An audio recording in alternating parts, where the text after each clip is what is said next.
Always happens during the summer. And just remember that next month, August, we will be dark. We won't be here, and we'll be resuming in September. If you want to comment, make sure that you fill out a comment sheet up there, and there's also a sign-in sheet if you're not on our emailing list, so get that signed up. Okay, with that said, let's call the meeting to order.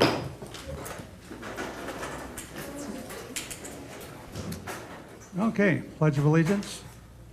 Pledge allegiance to the flag of the United States of America and to the republic for which it stands, one nation, under God, indivisible, with liberty and justice for all. Thank you.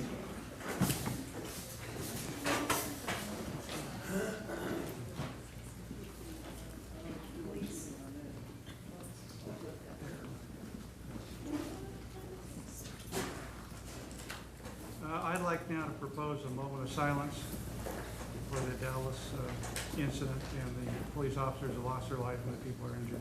If I could have that, please. Thank you. Madam Secretary, Richard is excused absence tonight. If you take the roll, I'd appreciate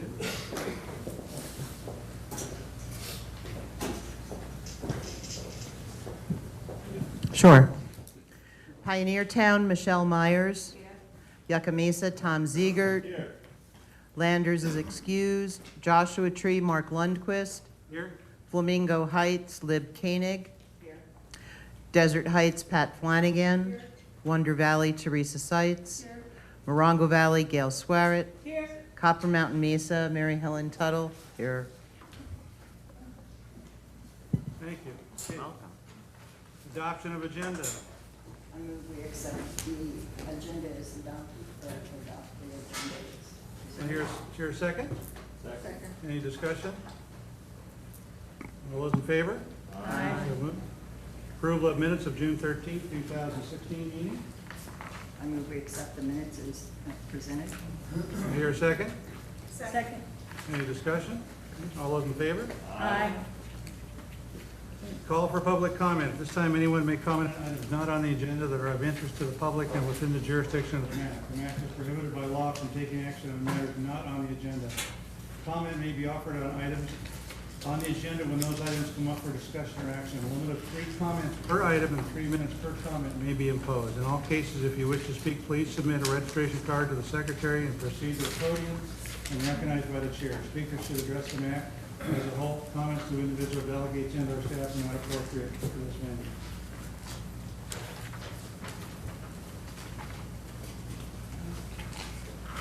Closer to the mic, Mark. And for some reason, pardon, speak closer. Yeah. How's that, Bob? Okay. For some reason, we have comments. Okay, public comment. Do we have any cards? I have none. None. Oh, I thought that would be a first. Ed Valorand, step to the podium, please.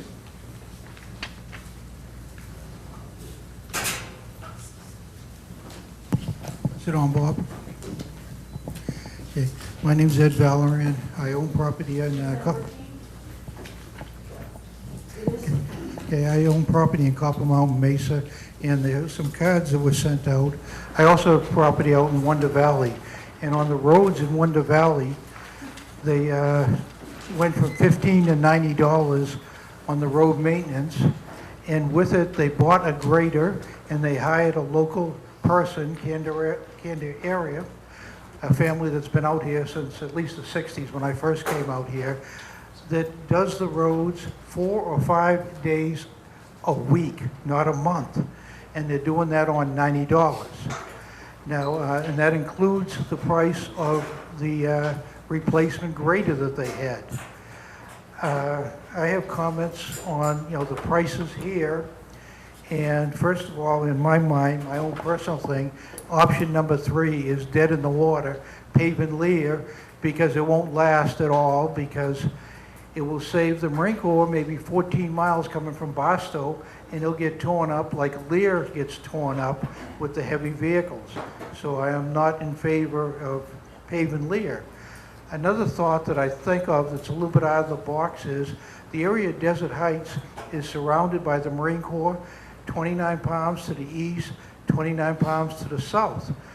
I would like to maybe say that this zone of just Copper Mountain Mesa be expanded to include the Desert Heights area, which is contingent to Copper Mountain Mesa on the east. And this road that they were talking about, option 3, going out actually goes to Leah, which is in Desert Heights. So there's a mutual benefit of both, and maybe looking at things a little bit differently and look at getting our own grader like they did in Wonder Valley, and hiring someone local and doing it much more frequently. And in their meetings, I brought up the fact that these roads have turned into canals. The water gets in and doesn't escape. So with the local person, they have made cutouts to take the water that once it gets out, every so far, there is a way for it to escape into lower ground and not stay on the road and having banks. And in some cases, they've taken some of the banks out and piled the road up higher. So I think that maybe this should be looked at again in a larger scope and maybe include Desert Heights along with it, and look at it doing locally, not hiring some contractor company. Wonder Valley's system seems to be working, and it's being done 5 times a week, not 3 times or 4 times a month. I think we need it much more frequently than the 2, 3, or 4 times a month that they're talking about. Thank you for your time. Thank you. Next speaker, David Fick.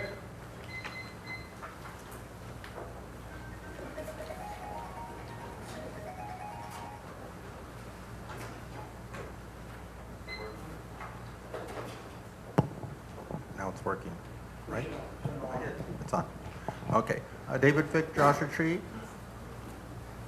And I was wanting to make a comment on the regionalism of the Morongo Basin. As far as, there was a comment made because there's a resolution possibly being concerned about with this group. That mic ain't working. Possibly is now. Okay. Aw. Okay. I hear it. He hears it. As long as he hears it, I'm Just doing speak up a little bit. Okay, I'll speak up a bit. In regard, because what also prompted this was SCE was talking here tonight, and if everybody remembers, well, maybe not everybody, but MBCA was created because of a renegade excursion with an SCE power line, transmission line. And that happened over, well, 69, so that's what, 47 years, going on 47 years? And it became a tradition, if you want to call it that. 47 years is a pretty long time. That MBCA, not the MAC here, but MBCA became a commenter towards projects that were in Johnson Valley, Needles, and elsewhere. It ran the gamut because in looking for intelligent civilization in the Mojave Desert, it seems Joshua Tree has had an abundance of it as far as opinions going on and things like that. So hopefully, I don't know, I haven't read the resolution that you have on this thing, but this is Soda Mountain, I assume. Even though Soda Mountain is a lot closer to Baker than Joshua Tree has been the voice of sanity in the Mojave Desert for over 3 or 4 decades minimum. And so I was just wanting to make that comment because it needs to be made. Okay, thank you. Thank you. Okay, we'll move on to public safety reports. Anybody from County Fire here tonight? Well, I guess they're out fighting fires. Huh? Cal Fire. Grant, are you here? Yep. Thank you.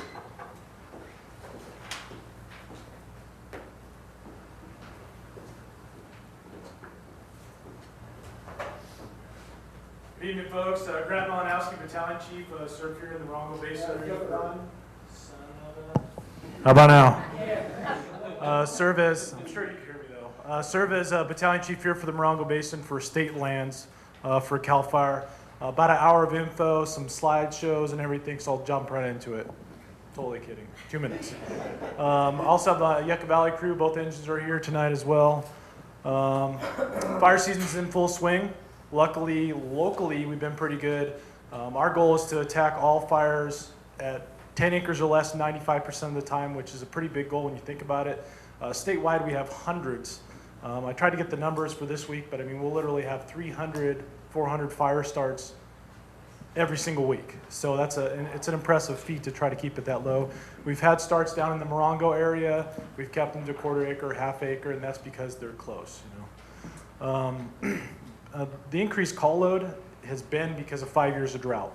The north got a substantial amount of rain. Southern California has not had the rain we need. We still have drought. So the plants are stressed. They just did a update on the tree mortality. The last update before was 30 million dead trees in the central Sierras. The newest update that just came out a couple months later, 67 million dead trees. So that is much greater scale than we ever saw up here in the local mountains with the old fire, the Grand Prix fire, the Cedar fire, much larger scale. There's crews working every day. We're putting crews out there every day, cutting trees, you know, burn them in fire curtains, stuff like that. So they're working on that. We're seeing it a little bit locally as far as the drought stress. Like for example, the Oak Hills Mac, they brought up the oak pit scaler. It's a little type of insect, but nothing significant because in state lands we're also forestry, fire and forestry. So we keep an eye on that in the state lands. Stuff behind the scenes you never even think about or know about. We have pathologists, we have foresters. So if we do have like insects that become an epidemic, we'll start looking at it, but everything's kind of proportionally raised up with the drought. The plants are a little more stressed, the bugs are a little more effective, so if it were to get out of hand, we may start doing like applications, treatment, stuff like that. Anyways, just a reminder, burning's been rescinded, so no more burning. Otherwise, you get to see us on a social visit. And we're also out doing defensible space inspections. So the Joshua Tree area has been done. I believe Pioneer Town, Rimrock have been done. Morongo Valley, we're almost finished. Almost finished. And Yucca Mesa, I don't think we've quite got to yet. So if your home has not been inspected, it will be shortly. And that's every year. It's like Christmas. It keeps coming whether you're ready or not. So any questions from the general public or the board? Yes, ma'am. When you do a defensible space inspection, if nobody's home, do you leave us something to let the homeowner know you did? Yes, we'll follow up with the mailing, and you guys have been leaving the notices at the somewhere affixed to the fence or wherever. Yes. So in the past, what was confusing is people passed, and most people are pretty vigilant, especially, you know, this is more of a fire-prone area. People have lived through it. You know, they're cognizant of the dangers, so they're usually pretty good about defensible space. So the people we have to remind is very small. So when we did send out notices, people were like, "Well, they never came out." Well, they did. You just never got a notice. So this year we've corrected that, and you will get a notice. Okay, because say Pioneer Town and Rimrock I'll double check because we have multiple. We have defensible space inspectors who don't work at the station, and we have the station people. There's a ton of people going out and doing them to make sure they're up. So, but I'll check the status for sure. But I believe they are done or almost done. So we got two sects working on the same common goal. So, any other? Gail? Do you have any local like strike teams out now? We do. We have we've been sending anywhere upwards towards 3 strike teams. It's a good reminder. So we've had some local help too. We've hired Morongo Fire back on. They've come and helped out for station coverage. So we've added 1 Cal Fire engine, 1 Morongo engine for state response. And it's going to help out the local area. They're always available for mutual aid, so it just increases our levels. But right now, most have come back. We still have an engine strike team at the Sage Fire. So we actually administer, Cal Fire San Bernardino actually administers all of LA County. So the state lands. So we pay them for initial attack. So if we get a fire out there, we have to send representatives out there and kind of oversee our state interests. So yeah, we have strike teams out there, overhead personnel. So we do, but the fires in Fresno, Kern have all kind of started to scale down. We've gotten the resources back. So, but we do hire behind, so we keep that initial attack response is always ready to go. And actually also on that, thanks for reminding me, because of all the increased activity, so you guys know, so I did get long-winded, sorry. We did hire 2 additional jets, the DC-7s, and then we did do exclusive use contract on the DC-10, the jumbo jet. So we have, the Forest Service has, I believe, 2 on contract. I don't want to speak for them, but we also have 1 exclusive use jumbo jet on contract. 2 additional helicopters, like a Huey-type helicopter with crew, and 1 additional helitanker, so a large helicopter that carries a lot of water, like 700 gallons of water. Literally a ton of water every time it drops. So just because of that initial attack. If we keep them small, we don't have these big fires, it eliminates all the issues. So, anybody else? You're welcome. Hey? Sir? Question, the Morongo Basin communities are updating their community plans. Yes, sir. Have they asked you for any input for their community plans? Not as of yet, but we're always open to it. Station's right there on Airway Avenue. My office is out of there. So, be more than happy to help with anything. So, 2 questions. I received a notice that said there was grass over 4 inches or something, and it's very sparse grass on the Okay. property, and it was made like 2 months before, and it said I had, 30 days to comply, and that had already passed by a month by the time I received the notice. Right. So what do you do, like, in that, what's going on with that? We're definitely here to work with people. We don't want to, we want to just get the end result. We're not here to sit there and come out and give you a hard time necessarily. Yeah. So if there's any other questions, you can call the station. They can even come out and meet you. That's pretty common. We'll come out like, can you just show me what you're looking at? They'll come out and say, hey, yeah, this is what we need. So if you can just correct it, and if you haven't got a re-inspect notice, they haven't come back out yet. Okay. So we have a decent amount of re-inspects, and once we get all the initial inspections done. So I went around the neighborhood, and pretty much everybody else is worse than what I have. And so Right. I'm just Well, wondering and you don't know if they didn't get the same notice too. Yeah, so I'm wondering if, what the, sort of, I assume like all the neighbors, and, anybody that's nearby or close to the park Right. is in the range where the inspection, right? Or Well, fire fees and, yeah, if you're living the state lands, so there's a square over in Joshua Tree, so your neighbor may or may not be, depending on where they live, may not be in state lands. okay. So then it would fall under, like, say, a county weed abatement notice, or there's different parameters to basically get the same result. So the second question, no more burning, can you be specific about that, like enclosed and No more open burning. So if you're burning to move like vegetation removal, right, you can't do that. okay. Now, but- if you have an entertainment fire, Yeah, that's different. I mean, if you have like a gas fire pit from like Home Depot, that's a little different story but there. like an enclosed fire pit that is screened around. Yeah, you got to call the station still for anything like that, because you're starting two different things, like open fire versus like an entertainment fire, are two different things. Okay, when you said a gas fire, you're talking about, but not a wood fire pit. We'd have to see it. You have to. I mean, you have a fire permit right now. Yeah, Okay. well, I have one for brush, but not for this enclosed. I was told that if it's a small thing, that's enclosed in mesh, then it would Right. be an issue. Because it's not. Yeah, it's an entertainment fire. It's like your backyard. Okay. Little sit around the fire. Yeah, those are okay. It falls under an entertainment fire. But same thing. Call the station. Go through the same process. That way, you don't have the troops showing up to your house. Okay. All right. So it's don't light your neighbor's house on fire for entertainment. Yeah. Don't do that. Where do you go to get permits? The Cal Fire Station. The one on Airway? Yes, but so they won't be issuing burning permits. They're two different things. So yeah, if you're trying to burn to get rid of stuff, they're not going to issue those. Okay, But but for camp, like barbecues and stuff? yeah, yeah. But they'll do a visual inspection just to make sure we're not writing a blank check. Yeah. Okay. Anybody else? Good. All right. Have a good evening. Thank you, Grant, appreciate it. Nice job. CHP, Simon Miller.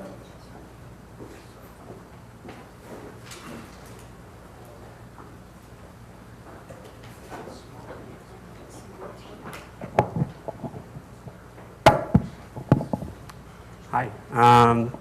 I don't really have anything much for you guys, other than to say that the California Highway Patrol is committed to continuing to provide the highest level of safety, service, and security to the people of California, which we are doing. And we appreciate the support that we get from this community, of course. You guys have been very supportive, and we appreciate it. Last month, I mentioned a Start Smart class that we held, which was very successful. We had several teens and parents show up for that class, and even though none of my media worked, I think everybody learned plenty and was very happy with the outcome. So we're doing it again at the end of this month. The time, date, and location have been given to the media, so that's on the radio and in the newspaper. So if you know anybody or if you're interested in that sort of class and education, please do call the office and make an appointment with me. That gets you on the roster. So spread the word. Other than that, I don't really have anything, but I will take any questions at all. Open book. Any questions at all? Awesome. Thank you Very very good, much. Simon. Thank you, appreciate it. Sheriff's Department, we don't have a representative here tonight, so we'll go on. Sheriff's types questions. All right, we'll go on to H presentations. Cynthia Wallace-Guerra, Supervising Probation Officer of San Bernardino, and Michelle Miller, Supervising Probation Officer, Josh Tree, San Bernardino County Probation Department. We'll speak about. Yep, that's it. And developing employment options for probationers. Welcome. Thank you for the opportunity to address you.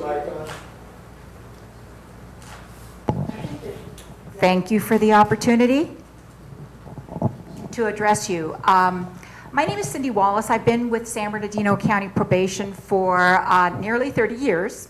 I've had almost every position available, and I'm on special project right now with the advent of Prop 47 and AB 109. We're looking at our neighbors. We're looking at our neighbors to make sure that they're busy and tired and get in minimal trouble. How many employers do I have in the audience, if any? No, I won't target you. I'm just asking. Okay, very little, if any. I wanted to start with a couple of announcements first. We have a request for proposal for housing. We targeted this beginning March of last year, and it finally was released, I think, yesterday or today. Tomorrow at 1:30 at the Day Reporting and Reentry Center at 104 4th Street, we're asking you to come if you're interested in providing housing for our probationers for up to a year, to come to our informative meeting so you can have your questions answered. And you can kind of be walked through for the ePro sign-up that needs to be done so that we can get more housing for our residents in this area, in the Rancho area, the High Desert area, and for our sex offender population. We're not happy to hear that, but it's easier to keep track of them when they're in housing rather than when they're just out roaming around on the streets, and that's the reality. I also wanted to let you know I have questionnaires at the front desk. I'm asking for those of you that have feedback and are employers. I am here to get feedback on the employment situation for our probationers. Like I said, I've been with San Bernardino County for a number of years. I live right over the hill in Redland, so the homeless and probationers are every place. They're my neighbors, they're your neighbors, they're everybody's neighbors.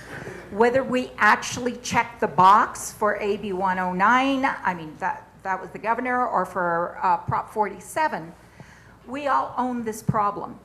The busier we keep them, the less they're going to get underfoot. I came up here earlier with Miss Miller today to kind of take a survey of the surroundings and hit a couple of employers and got the same response I get most of the places. It's corporate, we don't hire felons. I wanted to explain to you what the Day Reporting and Reentry Center does for our probationers. You don't have a typical day reporting center here in this area, but in the main area in San Bernardino, in Rancho, and in Victorville, you have a variety of on-site partners that are providing and attempting to rehabilitate some of these probationers. We're not going to get to 100% of them, but we are going to be able to provide some education, some workforce development, resume writings, answer the felony question, because we don't tell them to lie, we tell them to be upfront. We have them do mock interviews. We also give them a finance class to understand they have fees and fines and victims to repay before they can start claiming that check to be 100% of theirs. We have TAD on site that gives them some efforts. We have the housing that will be paid for up to a year, but we do try to encourage them, and we do generally ask them to leave after 6 to 9 months. That structured housing is an effort that immediately when they get into housing, they are supposed to get their right to work documents and begin looking for employment, and then looking for their own rental accommodations, so that they can, if we give them a goal, a milestone, a deadline, they're more apt to start moving forward instead of just using up that entire year without any goals. A lot of these people haven't had goals, haven't been drop kicked to make sure that they move forward, and that's part of what we're trying to do. If you don't know what happened after 2011, the serious, nonviolent, non-sex, non-serious all started coming, and they developed another layer of incarceration. We call them county prisons. Prior to that, we had almost 60,000 that were being returned to state prison annually. Their length of stay was about 90 days. Now, any new convictions that are any of the triple nons go to our county prison. Any new violations go to county prison. And now we've decreased from 55,000 to 36,000 instead. This is our new normal. We currently supervise about 20,000 adult probationers. I already went through the triple non, and the counties have been given the responsibility to provide community-based supervision and reentry resources. We don't have a choice. We didn't vote for this. This is a luxury that was given to all of us, a challenge that was given to all of us, and that's why we're providing this in our day reporting centers. Employment has been found to be the main contributor to reducing recidivism. The RAND Corporation found that above education, above vocation, and everything else, employment is the one that significantly reduces recidivism. It provides them structure, purpose, self-esteem, respect, income, and a new start. A lot of these families are returning into the families, and that's created another phenomenon. It's normal parenting, which is not normal parenting because this is reentry parenting. We have a lot of parents, mothers and fathers that are returning to their families expecting to be respected, but it doesn't work like that. The child hasn't had that parent around for a long time. So we're trying to address the mother or the father as to what are the tools that they have to gain and apply, and that they have to have patience with this family and assume that role. Employment would be one of the biggest skills that they can gain and would give them status more quickly than not. Let alone, for me, they would also be occupied and structured and hopefully tired so that they won't be getting in as much trouble. We want success for our probationers. I'm sure you do too. And what I already touched on is we have, at the day reporting centers, we have Department of Behavioral Health for those with mental health issues. We have TAD. We have Workforce Development. They teach classes at my center in San Bernardino on Tuesdays, Wednesdays, and Thursdays. At the other centers, they have them either in the afternoon or some combination thereof. We have public health on site, and also, like I mentioned, TAD, the transitional assistance. We're providing classes, the public defenders around once a month to help them navigate through their grants so that they don't have that charge and they can become employed. We have bus passes, we have training.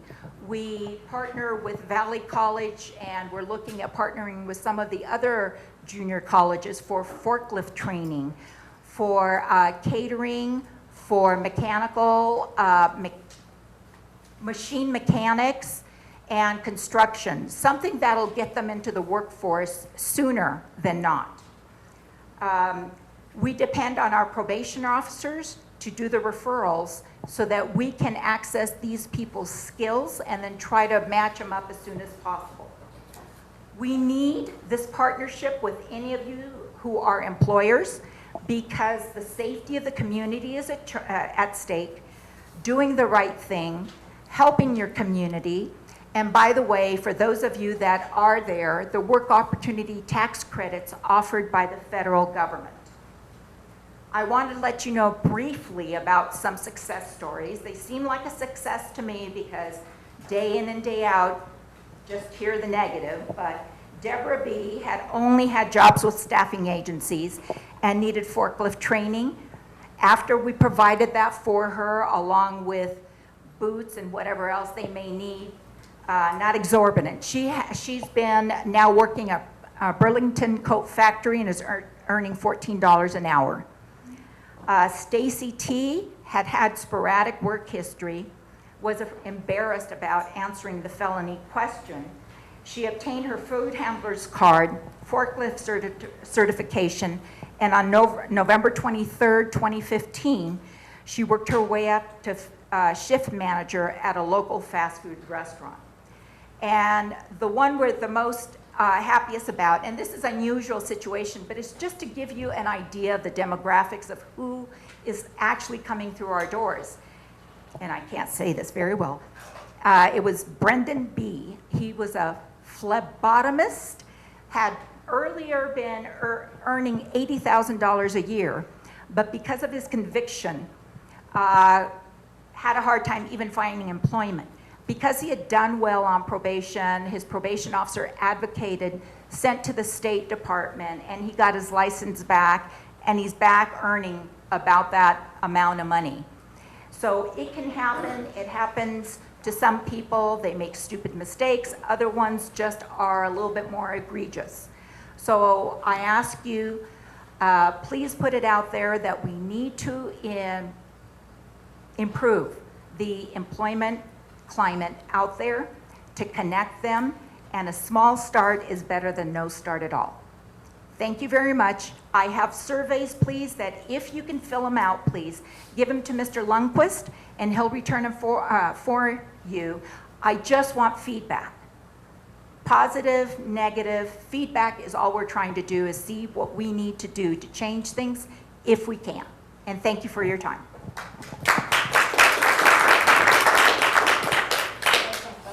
Thank you, Cynthia. Any questions? There was a question. Yes.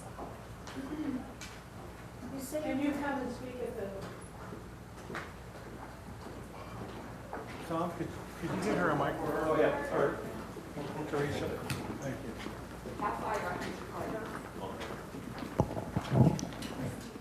Yes, ma'am. Yes, you say you're providing housing for them. That's correct. I've got a couple of questions here since you brought this all up. If somebody had housing to rent, who would pay the rent? Probation would. And would they pay fair market value, or, you know? That's something for our grant writer and everything else, but those are questions that'll be answered tomorrow at 1:30 at the Day Reporting Center. It's on my card over there. Right. At 104 4th Street. It's right across from the credit union. It's 4th and Sierra Way. In San Bernardino? Correct. Okay. And I know it's late notice. I apologize because I don't know how the notice didn't go out, because this is one of the priorities. So yes, we would enter into MOU. There are some private pay people, because occasionally probation, we do make an attempt to reunify adults with their families, and sometimes families are willing to pay for their rent until they get back on their feet. If they are totally desolate, and after a real research of that probationer, then we will help give them an assist to try to move forward and do the things that they're supposed to be doing to be productive. Great. We have a lot of people here. And you're talking about a TAD center. I think we had one at one time. Do we still have one here? You have a modified day reporting and reentry center, and that's what Ms. Miller has for your county government center. Yeah, in San Bernardino, just real quick, in San Bernardino they have what's called a day reporting center. Right. And it's huge. Out here, we're not that large, but we do a modified version of that. Once it's the third Wednesday of every month, where we have public health come out, TAG, workforce development, coming out homeless folks. We try and give them all the, like, the civic clinic, just try and give them all the resources, all the people that come through and get on probation. So we offer them each resources to try and maybe get them to where they don't commit crimes and integrate them back into the community. How many do you have involved in the program here? In on probation, Yes. In your program of Well, rehabilitating? it's not a program, it's people needing assistance. Right. If one person needs assistance this month, they don't have to come the next month because they already received assistance. So it's ongoing. Once you sign up for TAD, you're going to get it. Once you complete the workforce development class, you're going to get it. You should stay connected to your representative so that they can continue and guide you to find employment. What else? Mental health. If you have on-site mental health, you should be meeting regularly with your clinician and or getting medication. So it's an ongoing. It should be just accessing services where you need them or not. Now, her caseload is something else, and that's regular supervision. Right. Okay, thank you. Okay. But anybody is interested in housing, I implore you, please show up in San Bernardino tomorrow at 1:30. If worse comes to worse and there's 4 or 5 of you or something like that that might be interested, we might be able to create something else because this is one of our necessary areas, you know, identified high need areas, okay? I have a question. Sure. Does your office, do you only offer services to probationers from California facilities, or do you accept, treat, help probationers from out of state? Okay, for the most part, go ahead. well, real quick, if you're on probation, you're not allowed to leave the state. Thank you. If you're on probation, then typically you can't leave the state. Individuals on probation here in the state of California or in our county, they cannot leave the state of California unless they get, yeah. So, but every once in a while, every once in a while they'll have a probationer that lived here. He went to New York, had a little crime spree, and now he wants to come back to California. So what they'll do is, it's called interstate compact, and they'll transfer them back in entirety. They'll move the matter back here, and we'll supervise them, and we will offer them. And we will. You know, if they need stuff, we'll try and help them so they don't commit crimes, because we want to get them back into the community, and I want them to pay taxes, and you want them to pay taxes, and. Just a real simple question. If somebody is released from prison, are they automatically on probation or not necessarily so? Not necessarily so. In 2011, AB 109 kicked in, and that changed the way the business was done, because they had to pull all these people out of state prison, but they placed it with the county to supervise them. So if they were a triple non, which is a triple non-violent, non-serious, or a non-sexual offender, they sent them to us to be paroled, post-release community supervision. So we would monitor those guys. And the violent or the serious or the sexual ones that were released from state prison, they're typically supervised by parole. Yeah, it's a little different. One's a state, one's a county level. Kind of like a taco salad. Yeah. We created an extra layer there in between. Thank you. Yeah. But in addition, because it's never that simple, we have had people who are commit their crime here and then need to go someplace else. And again, that's that reaching out to their families, members. And sometimes we do have to put them up overnight until we get the bus ticket or the airfare to ship them out.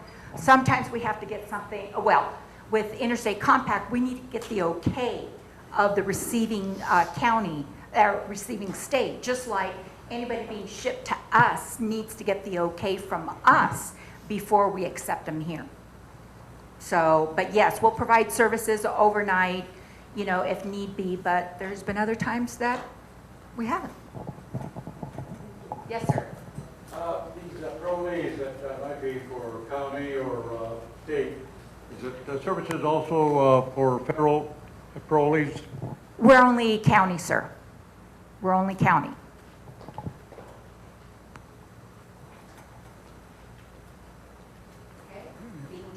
No more questions?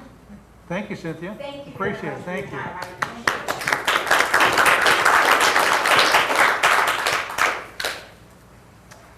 Okay, remember those forms for the probation questionnaire right over on the table. Grab one on the way out. You may want to fill it out later and get them to me at the office, or there's an address on there? Yeah. Yes, good, okay. You grab them, you give them to me, and I'll give them to her. Okay. Thank you guys so much for your time. Okay, presentation from Jennifer Cusack of Southern California Edison, and her crew will present a Southern California Edison service reliability update. Jennifer, I'll let you introduce your partners.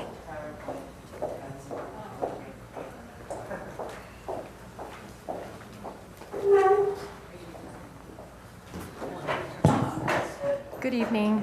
Can you hear me? Yes. So my name is Jennifer Cusack with Southern California Edison. And with, oh, you're going out of the way. Oh, you can see. Okay. So with me this evening, you can't see them now, but we have the Yucca Valley and 29 Palms District, which consists of Morongo Valley, Yucca Valley, all the way out to Johnson Valley, and out past Amboy to Cadiz, and out to the I-40 rest station, I believe out there, is the area that the local district here on Old Woman Springs Road in Yucca Valley serves. Kim Hoover here, he's our district manager, and he manages that area. In the corner at the computer is Brad Jensen, and he is our field supervisor managing the crews for Southern California Edison. And then Bob Steens, he's a government affairs representative like I am, and he helps me cover parts of San Bernardino County, the desert areas, and also into the inland San Bernardino County area. And my name's Jennifer Cusack, and I'm government affairs rep. So this evening we were asked to come here just to provide you with some information and answer some questions about some things that have come up recently. Brad, you can advance the slide. So there's our contact information. So Southern California Edison at a glance, we cover 50,000 square miles and serve about 14 million customers. And we go all the way up to Bridgeport, Santa Barbara, Tulare County, and out to Blythe, and down into Orange County near San Diego. And we were formed in the late 1900s, or late, yeah, 1800s. So we've been around for a long time. We are a Southern California company. We are headquartered in Southern California, and although it says Edison International, we're still a Southern California headquartered company. So that's important to know. We started in Fresno. We were a streetlight company. So our roots are very deeply tied in Southern California. And this is, even though we have the term Edison and people might confuse us with other Edisons across the nation, the only similarity between us and the other Edisons is that we use the Edison technology in our streetlights when we originally formed. And he was a genius in marketing, so he required anybody using a streetlight patent to use Edison in the name of the company that they were forming. And so hence Southern California Edison, however, not necessarily affiliated with the other Edisons. We are part of Edison International, though, which is also headquartered in Southern California. You can advance the slide. So our priorities at Edison, safety is our number one priority. As you can imagine, it's a very dangerous business. And so safety for our employees and for the public is very important. Service reliability is also important. We are a wires company, so maintaining those wires and making sure that we're able to deliver the electrons to your home, that's what we focus on. And affordability. We are trying to keep the rates down. In fact, the rates have dropped this year, and we are continuing to find ways to be more efficient and effective at what we do. Again, employees, customers, and our communities. So we're out here also trying to educate people about down power lines, emergency preparedness, preparing for an outage. Those are all very important things for you to know, because an outage can happen, and it can happen either in a maintenance basis or in an unplanned emergency basis. So reliable power supply. We are a wires company, but we also have power supply that we work on our infrastructure to deliver the energy to you. We have renewable energy, which is intermittent. It's not 24/7. So we have to figure out ways to make sure that the power and the electrons keep flowing even when the sun is not shining or the wind is not blowing. So we have base load power, which is 24/7. We have natural gas is our primary base load. Hydro, we have a lot of hydro, and then nuclear. We still do have some nuclear coming out of Arizona. And then demand response, which demand response is reducing power supply at the consumer. So that's when we ask you to power down or turn off your lights, and then also we have rotating outages. So as part of reducing demand, rotating outages are another way to help make sure that our power supply coming into our system is consistent and we don't drop load or have brownouts like you may remember in the energy crisis. So all these things that we're doing now is to make sure we don't have unplanned brownouts. These are more calculated brownouts or rotating outages. And I'm going to have Bob speak to this because this is really his area of expertise. And yes, thank you, Bob. Thanks, Jennifer. As Jennifer mentioned, I'm one of her counterparts, government affairs representative. I have cities in San Bernardino County, but I'm based out of our headquarters in Rosemead. One of my other major projects is coordinating all of our what we call business resiliency, our emergency planning for the local public affairs and government affairs departments. So that's anything from just our normal incidents. We were stood up, we had a team stood up for about a week to deal with the fires up in Kern County a week and a half ago. But one of the other areas I help run for our for the company and public affairs is our rotating outage program. Go ahead, next slide. So a little bit of background situational update.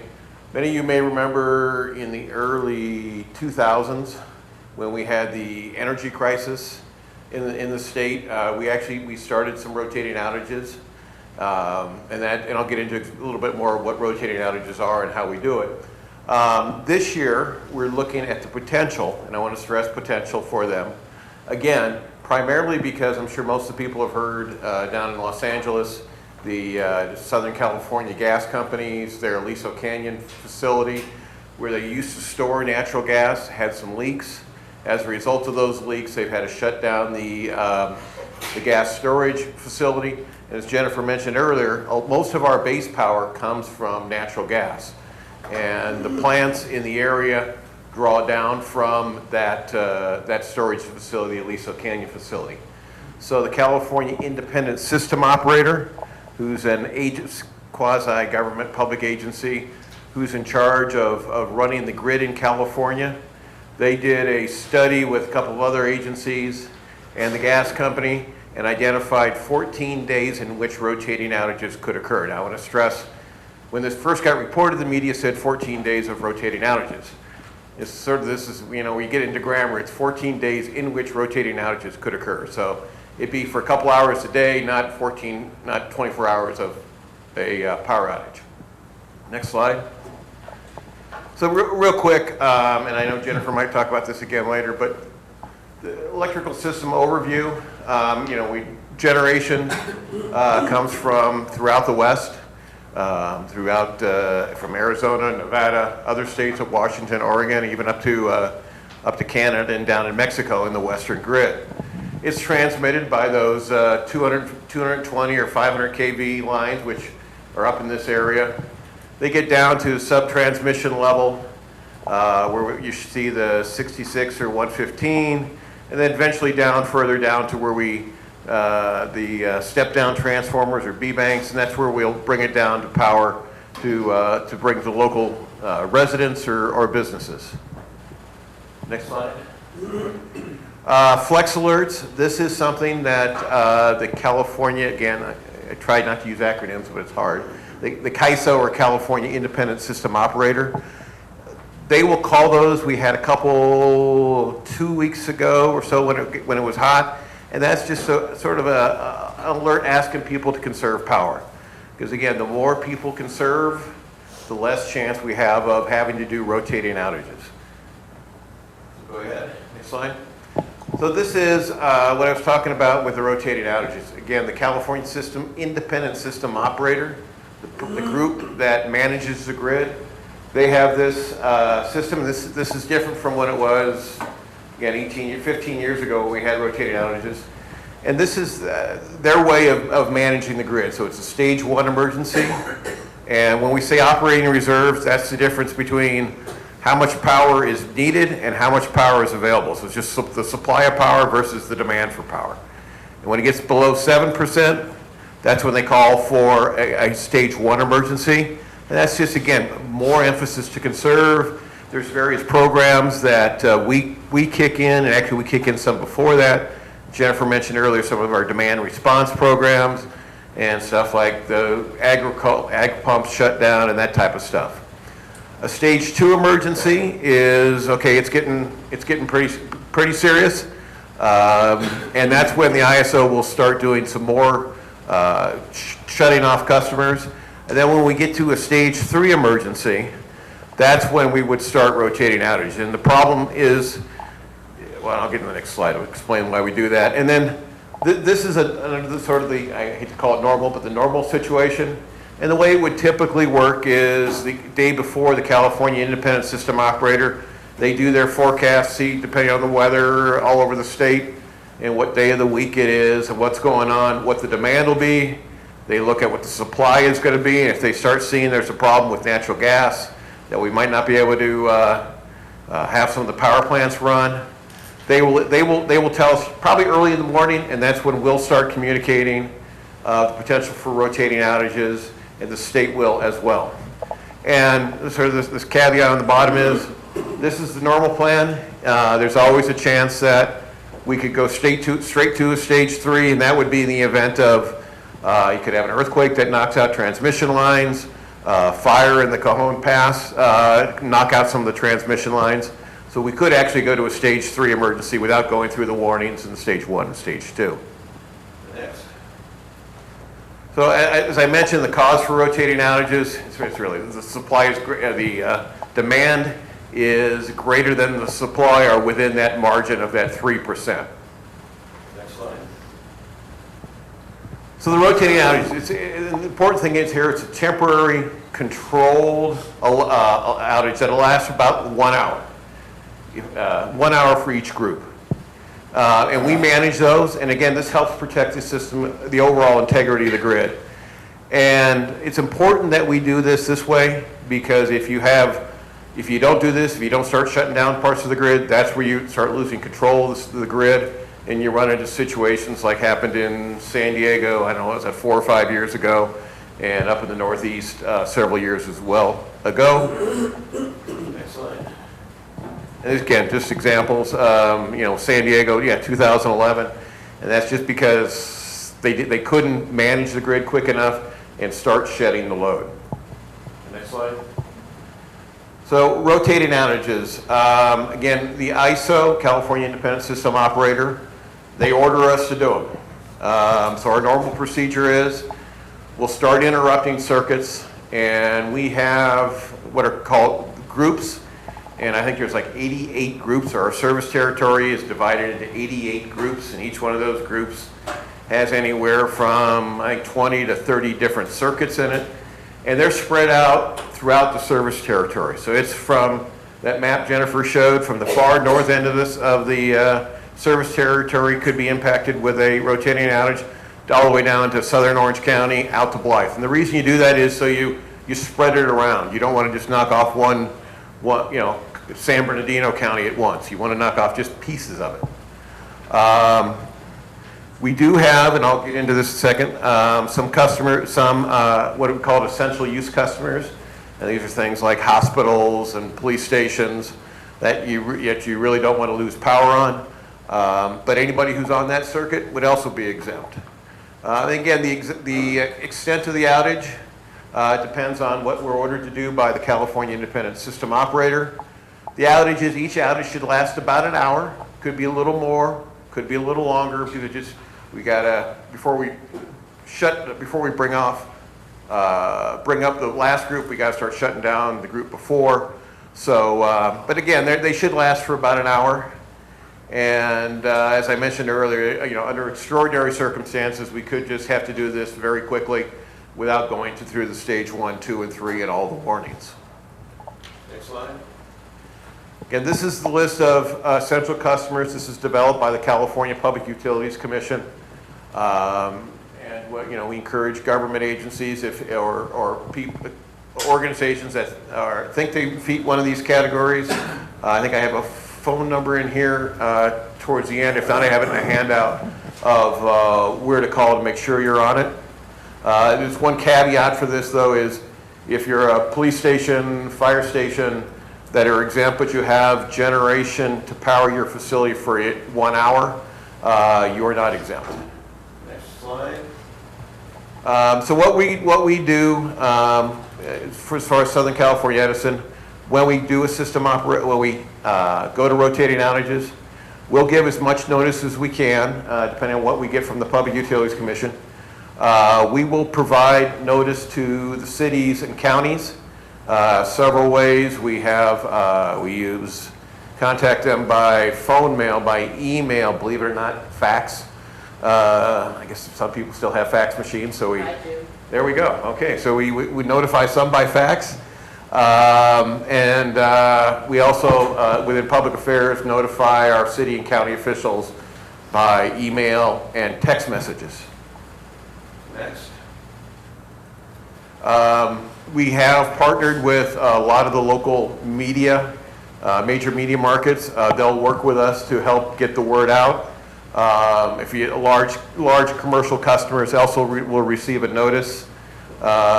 Medical baseline and critical care customers, and that's if you're on some type of a medical device, you would get notified as well. I know one of the questions we've been asked frequently is, can we call all the customers when this is going to happen? Unfortunately, we just don't have the capability of doing that at this time. It's anywhere from, I forgot the numbers, 10 to 20,000 is up to 50,000 customers per cycle, and we just don't have the ability to do that. One thing I'd strongly recommend is you download the app, the KISO app. If you just go to the App Store or whatever the Android store is, you can download that. That'll tell you when rotating outages are about to happen. And I don't know how far we want to get into this, but the best way to find out what group you're in, it's on your bill. It'll say, and I think we have an example in here in a minute, it shows you what rotating outage group you're in. You can then go to the sce.com/outage you can pusll up maps, so it'll say what group you're in. You can see where you are in the order. It'll show the last group that was rotated off, which was 8 years ago, I think was the last time we did rotating outages. But it'll show the next groups that are scheduled to be impacted. So, if you hear there's rotating outages potential to happen, you can, find your group number by your bill, or there's another part on the website if you're on paperless billing, and you can go to the website and you'll see what groups are going to be impacted and what time they're going to be impacted. The way it would typically work is we would say between 1 o'clock and 2 o'clock, groups A1 through A4 are going to be impacted. From 2 o'clock to 3 o'clock, the next set of groups that are going to be impacted. Again, that's on your bill. That's where your rotating outage group number is. And if you go to the sce.com rotating outage page, you'll see the list of groups and the maps. And I think I'll just go ahead and skip through how to exactly find your map, but if you have any questions afterwards about how to find it, find me and I'll help you walk through it. There's a handout that shows you how to do that. The one problem with that is, especially up here in the community where it's mostly unincorporated areas, we can't, because of the way maps are set up and geocoding is done and all that, say Joshua Tree, since it's unincorporated area. So you'd have to look through unincorporated San Bernardino County and click through those to find Joshua Tree or your communities up here. So that's it for my part. I'll turn it back over to Jennifer, but I'm around afterwards to answer questions, or if there's any now I can answer. Yes, sir. I'm looking into rooftop solar, and they were saying something about that there's a shut-off switch, like a remote thing, that if the lines are working on the lines, I'm wondering, does it get shut off during these the shutdowns? But yeah, rooftop solar would be shut off. We would shut off your system because of that. Again, it's part of its safety for the crews if the people are working on the lines. Okay, so our own systems would be shut down, so Yes. we wouldn't be able to use the electricity even though it's our own system. Yep. Again, the important thing to remember, these are only an hour. So, I mean, if you have, the exception to that would be if you had a battery backup system. Another question? I had a question. Have you guys heard of Nextdoor? It's a network kind of like Facebook, and public utilities can get on it. And like we have one in Wonder Valley, and I think we have about 125 people on it, and you could announce that there, just put a notice up, and it would filter out to everybody. Great, I'll take a look at that, maybe and you can give me some more information after the meeting. Any other questions? Okay, turn it back to Jennifer. Can you put on the light, please? Work? No, not done. Not done with the presentation. Yeah. Turn off the light. Oh, not done. No, not done, sorry. Not done. So he talked about rotating outages. That's when the power supply is not enough to meet the needs. But we have other outages that are a result of either an emergency, where either equipment fails or there's a storm, or maintenance work that we must do to maintain the system. So for every emergency outage, we keep track of those. Every outage, the cause, the duration, where it happened, how many customers, and we use those metrics in planning our maintenance. And that will help to prevent and reduce the number of emergency outages, ideally. That's why we maintain our system. So we have a number of upgrades that we've been doing throughout the Morongo Basin, which is good, but it's also resulted in a lot more maintenance outages than you're used to. And that's, I think, a lot of what you've experienced, and certainly I've heard from folks about. So we've upgraded the Nugget substation, which feeds a large part of Landers. And we're still in the process of finishing those upgrades, but every time we need to do when we're doing the work, sometimes they have to do a large outage because they're replacing equipment that feeds a whole circuit or two. And so the substation outages, these tend to be the larger outages, and these are often scheduled 8 to 10 hours because there's a lot of work that has to take place, and there's no other way to maintain power in those systems. So they try to coordinate that at a least impactful time, but there's no good time we found to have an outage. So we try to work with our communities as best we can, but we wanted to at least explain to you why we've been having these outages. High Desert Substation is a substation just off the highway on your way to 29 Palms. We've done a lot of upgrades there. And a lot of those upgrades have actually improved the circuit reliability on those circuits off of the High Desert Substation and the Carradine Substation off 2 Mile Road and 29 Palms. So just talking to folks and also our own data, we can show that those upgrades at those substations have actually reduced service interruptions. And then Yucca Substation in Yucca Valley, we have been upgrading that this year. We also were hit by lightning at that substation last year, so we've had a lot of outages in Yucca Valley. They also went into the unincorporated areas, so we've met with the town and explained that. And of course, we appreciate the community's patience as we make the repairs and upgrades, but those are critical to making sure that we continue to have reliable power and improve the reliability. And then we had a pole top substation in Morongo Valley that was completely rebuilt this year, and that again was on a planned basis to do maintenance, to replace deteriorated poles in a pole top substation so that we don't have a long-term outage. Because what happens is in a maintenance outage, we can tell you it's going to happen between 7 and 4 in the afternoon, and we can control that time more accurately. However, in an unplanned situation, if we wait for it to fail, that same outage could have taken 24 hours or longer. So we're cognizant of least impact is really what we try for. However, we do appreciate the communication with you, so you're welcome to call our call center if you have concerns about a maintenance outage, and we try to work with folks, but sometimes we cannot reschedule, sometimes we do. Distribution, transformers, wires, so these are the little pole top transformers that reduce the voltage to bring the power into your home. Wires, poles, vaults, these are underground components where the wires and switches are in, branch line fusing, remote automated reclosures, which is a new smart technology.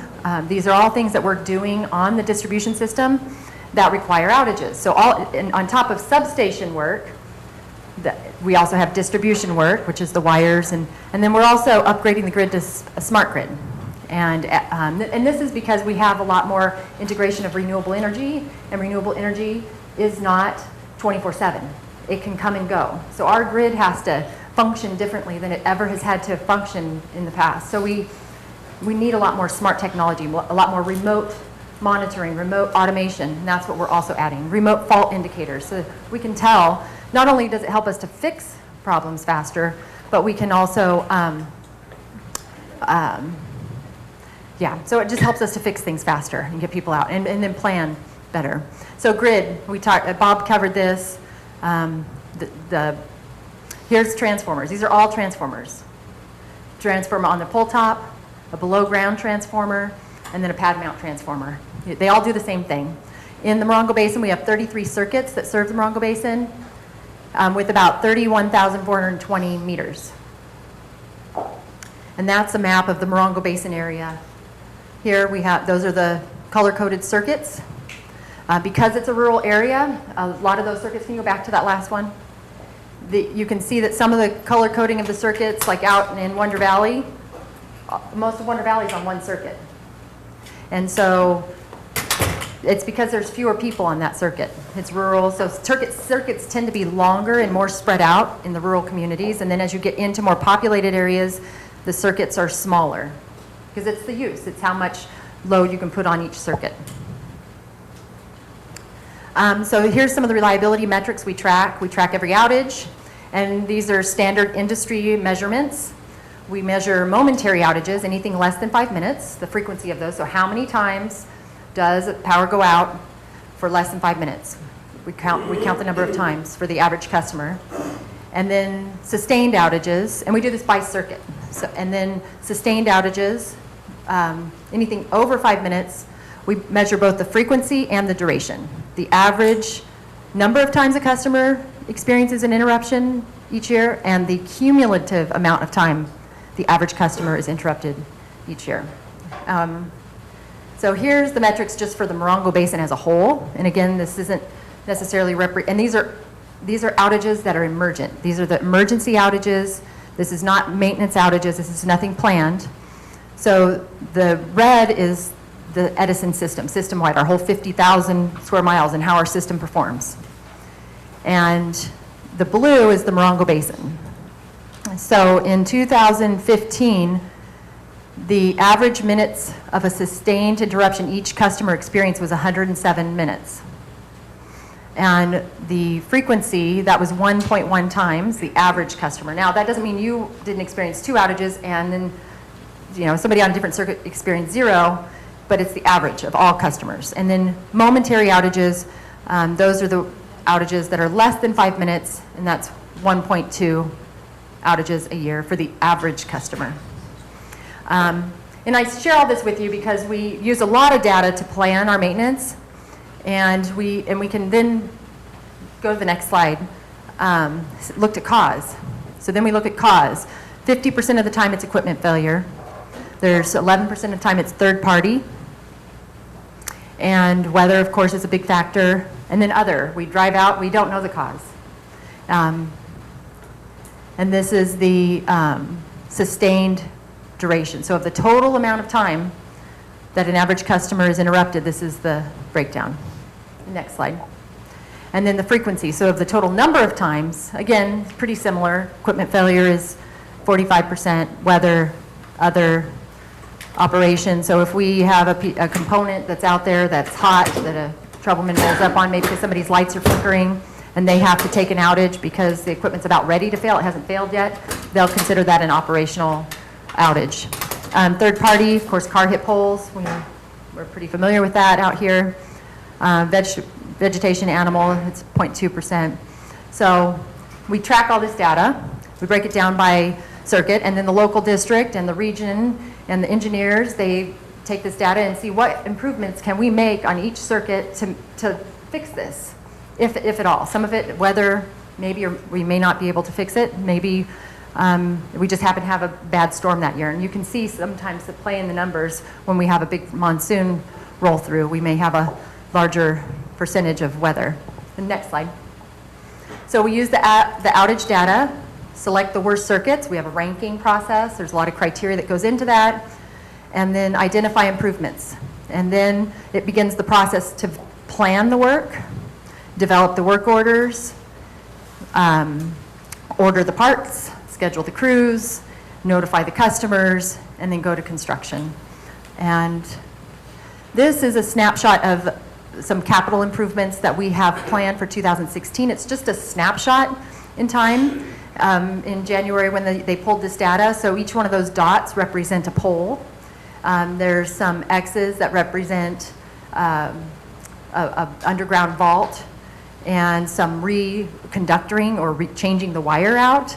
And there's substation work. So just to give you an idea, we're doing a lot of work, but we're also inspecting each piece of equipment every 3 years. So this is a continual process. And so if our crews are out and they inspect the pole and they realize, wow, that's a priority 1 pole, that we have to change that out in 72 hours. You may not get a notice. You may just get a door hit, or we may have to take an emergency, and that's an operational outage because that pole is in very real danger of falling down. And so but that's very seldom. The majority of our poles are priority 2, priority 3, and that takes it out a year or 2 years. So it gives us time to plan it properly. But sometimes if the pole is deteriorated, maybe somebody's hit it and they didn't tell us and it's still standing up and they roll up on it, that would be a priority 1 pole. So any questions at this point? Yes, Teresa. So one slide back, you were talking about when you plan these outages. So the one perhaps in Wonder Valley was planned in 2013? I don't know. I would have to look into that to see when that piece of equipment was inspected and when it was planned. But Okay. We did, that particular outage, the contractor, we have contract crews that also do our work. The contractor had worked to schedule it. Now we have talked to the contractor and to work on timing. And of course, if the work can be put off to a cooler time in the desert, we try to do that. In this case, in that case, we were able to put that off to October. Now there is a risk to delaying maintenance, just like anything. But they felt that given the community outcry, it was, and the nature of the work, they were willing to take that risk. But like as I explained, if there's an outage or that particular pole fails or there's a storm that rolls through, that switch that would have been replaced is not operable, so they cannot reduce the size of the outage like they would have otherwise. So very possibly that could have been a year ago. It could have been 6 months ago. I don't know. You were saying that there's no good time or no convenient time, but for us, on our side of the issue, when it's cooler, like when temperatures are below 90, which is kind of like sweater weather around here, is better. It's a better time, it's a good time. And I think any time in July is going to be upwards of 110 in Wonder Valley, and that's probably not a good time. And I just want to say that we really do appreciate that you reconsidered and canceled that outage. So I want to thank you for doing that and thank you for our community. Yeah, and it wasn't me, but there was certainly a lot of folks that went into that decision because they had to weigh the risk. They had to weigh the risk of delaying that maintenance. And yes, and we are cognizant, we are very aware of the temperatures, so duly noted. Yes, we'll try to schedule things better, but at the same time, if we do schedule something and we say, absolutely we cannot reschedule, there's probably a real risk. In this case, once we were able to look at it and we escalated it to Kim, he was able to say, you're right, let's delay that. But it was contractor work, and so we've talked to them also about trying to delay work that they can to the fall or to cooler times. Yeah.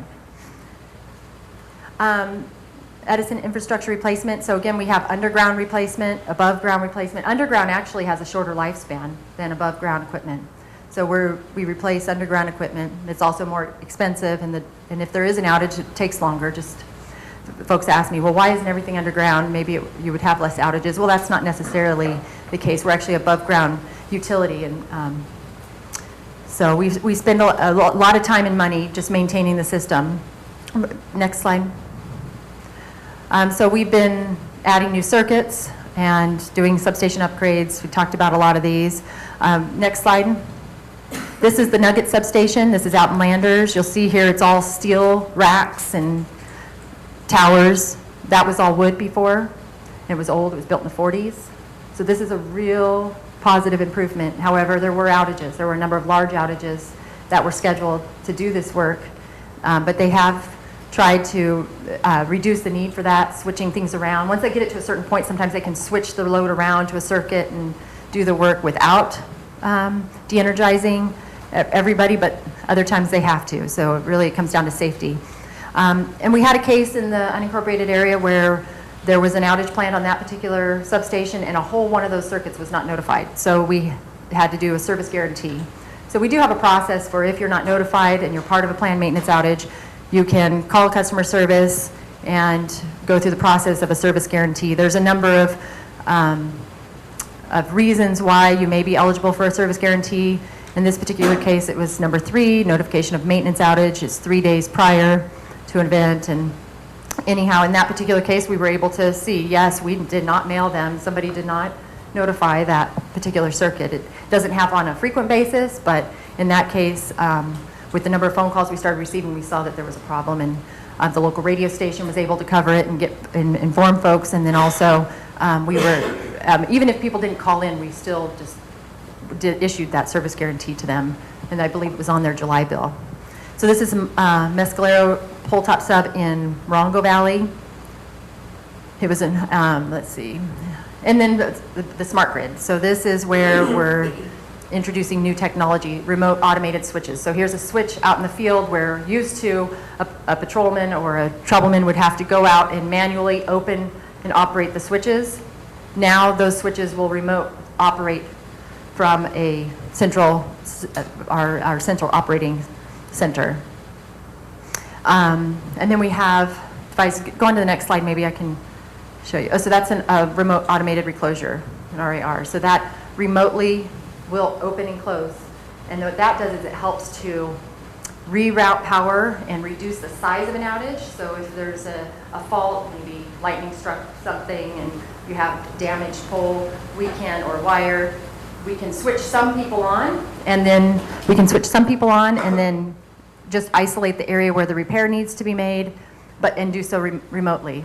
And so this helps to reduce the number of people affected. These are remote fault indicators, and they're being installed now on lines. And so it can detect remotely and radio back when there's a circuit interruption. So right now, if you have an outage, the best thing for you to do is call the 800 number, 800-611-1911. Tell them your power's out. You can also report it online. If you have a smartphone, you can use the app and tell them your power is out. And then that way, that helps us to isolate and figure out where the outage is currently. So we don't remotely automatically see that the power's out. And so sometimes you're calling the call center, they don't know yet. Well, as you're calling the call center, you're that intel from the field telling us, especially out in the rural areas, there may only be one customer out. It could be just you. So it's really important that if you're out, don't just assume your neighbors called it in. You should call in, report it, and then that way we know you're out and they can isolate, because there may be more than one cause. It may have been your transformers failed and there's a switch that's broken down the road. So make sure you call it in. And so what causes repair outages? There's a number of things. Helium balloons, the Mylar helium balloons, that's a big one. Of course, lightning, we're very familiar with. Windstorms, car hit pole. Next slide. So here's an emergency repair outage where a transformer has failed. You see the oil on the side, the power was out, and it only affected 6 customers on this particular outage. But you can see it's not an old transformer, it's fairly new, but maybe there was a lot of demand. Our system's being used. People are actually using more power today because of all the electronics than they were 30 years ago. So and we try to right size those, but sometimes people add things on and we don't always know. So you can stay informed either through our website, there's an outage app, or the outage number is 800-611-1911. And if you have any questions about anything Edison, the best thing to do is to call the 800 number. And we're also on social media. If you go to, and I'll have those addresses up soon, but Twitter's probably the best one for them to respond to. But if you go to the SCE page on Facebook, they'll also respond to you. So here's a map, so you can either get this online or through your smartphone, and it will show you click on those little triangle arrows, the caution arrows, and zoom in, and it'll tell you how many people are affected, the general area. It doesn't give a map or anything because that's for security reasons, and then the duration, and that's updated. So sometimes the crews are out there in the field, and originally we think it's going to be a 6-hour repair, and it turns out it's going to be an 8-hour repair because they realize there's something else that's broken, and so they've got to call for the part. So sometimes that is going to change. It's the best estimate at the time. And here's the mobile app. You can now manage your account online and, of course, report outage. And the big thing out here is reporting street light out. I do that a lot. If I'm out at a night meeting and I'm driving home, I'll note in my mind at a certain intersection that the light's out, and when I get home, I'll type in the intersection name and the corner that it's on, southeast corner of such and such intersection, and report the street light out, and that helps us to repair those quickly. And then, of course, social media, we talked about Facebook, Twitter, Instagram, YouTube. Our call center, it's 24/7, multi-language, and we also have special teams to handle first responder calls that interact directly with our docs. So we interact with the 911 system, we respond to fires, car hit pole, work with the fire teams, especially in forest fires, to clear our lines, protect our lines, and also protect the firefighters from our lines. Medical baseline, customers who have medical equipment that requires electricity, they can sign up for our medical baseline program, receive a discount, and also receive electronic notification and phone calls and in-person contact if it goes over 12 hours for both maintenance and repair outages. Next slide. So emergency preparedness. So outages are somewhat inevitable.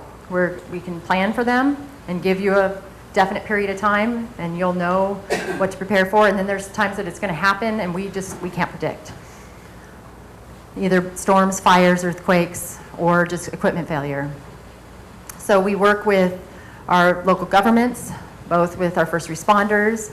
We're trained in incident command system. We interact with the Office of Emergency Services and major events.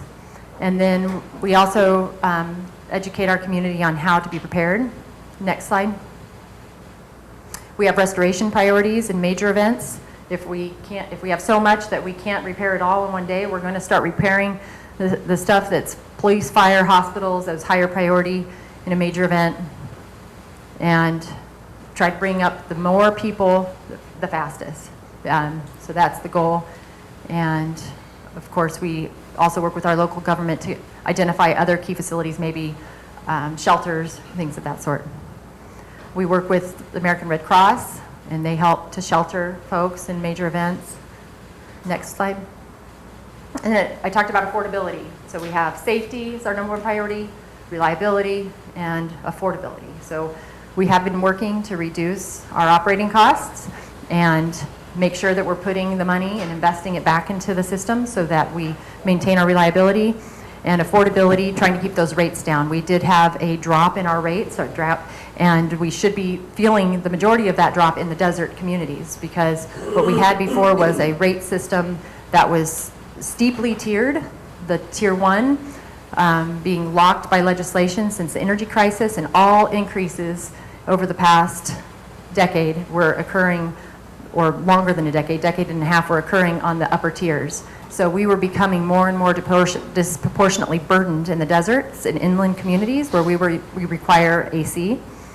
And so there was a legislation passed by a gentleman up in the Central Valley called AB 327, and that allowed the CPUC to revisit that rate structure, and now has shifted the burden.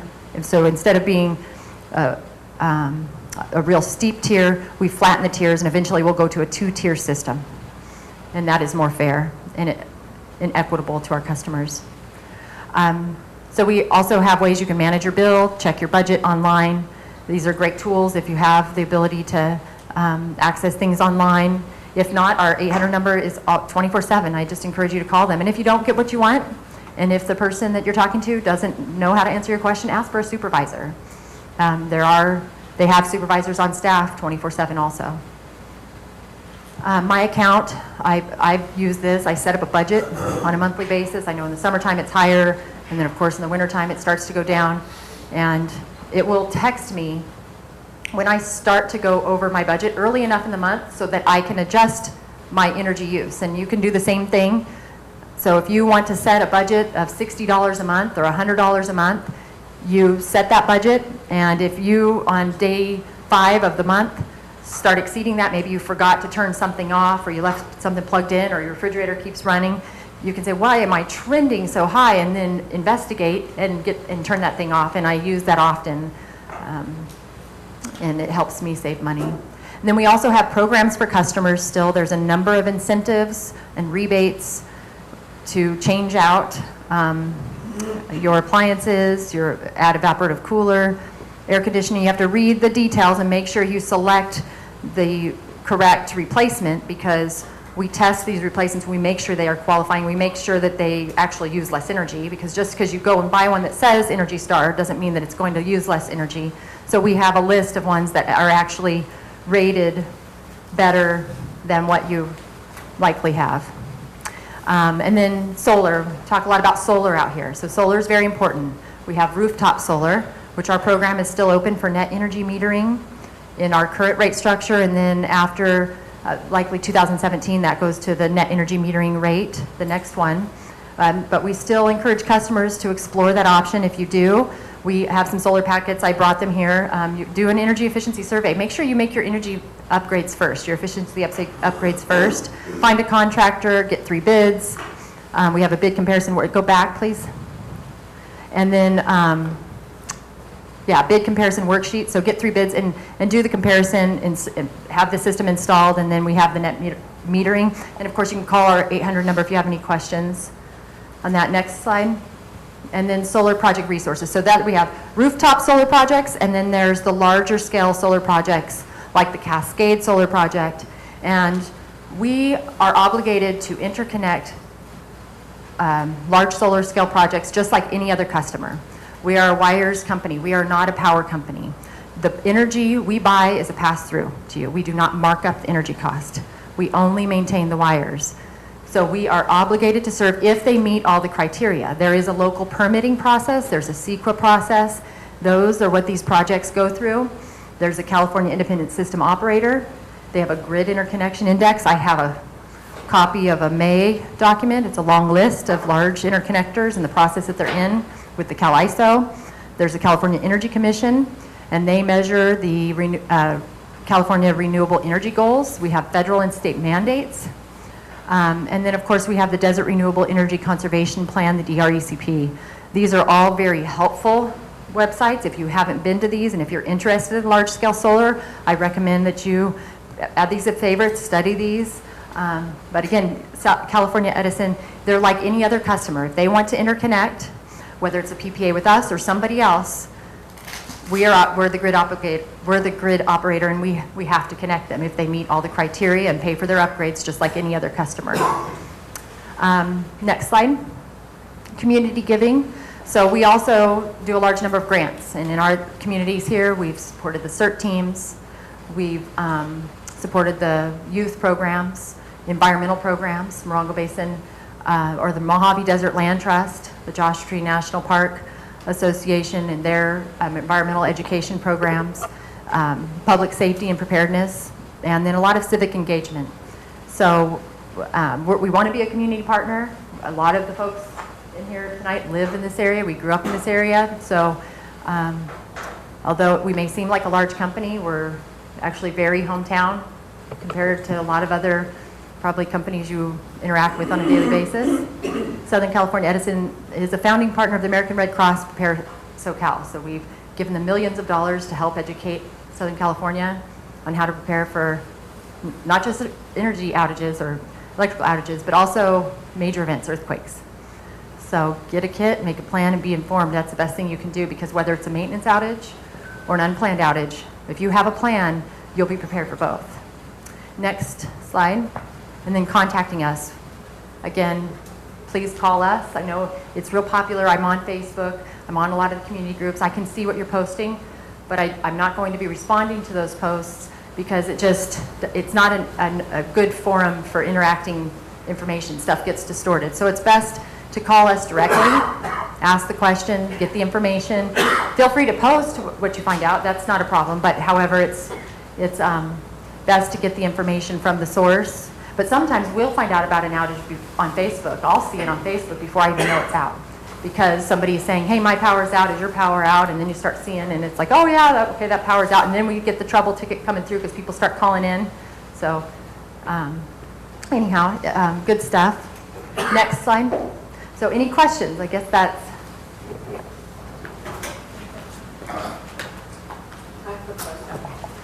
I don't know, did you?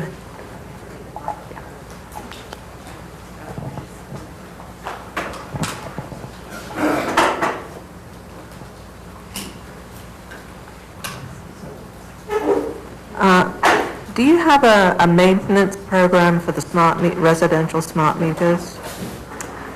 I don't think there's any maintenance program, but if you have a concern, you can call and report it. I know that you can't always get a digital reading. We can tell if we don't. Okay.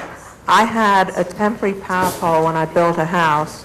You took it away when you hooked up the permanent power supply, but you continued to bill me very specific sums of money every month, and you obviously weren't reading it because we didn't have it. So that's something you definitely should call in. And if Well- I can give you my card. Well, no, I did, but I was just wondering, if you don't get a digital reading, I mean, how many billing cycles would you let it go by with an estimated I bill? don't know. We'll have to look into that, but I can give you my card. Because that's an individual customer question. That's a rare, that's not probably a normal thing. Okay. But we can look into that. Nobody could tell me if you had, any kind of maintenance for smart meters. Well, I can understand your question, and we'll follow up on it. Okay. Yeah, for sure. Thank you. You're welcome.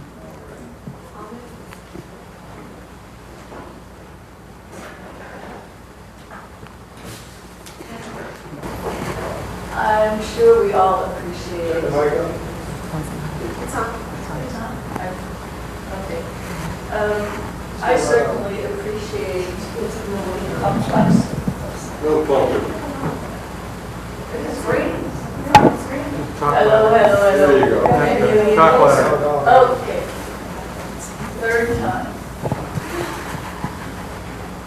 I can appreciate the complexity of the work that you're doing. But when it comes to communication, something is lacking. Because I was on the phone for 2 hours with Edison and 2 hours with public utilities. And it was so puzzling that you have planned something for months and months and end up doing the work in the summer.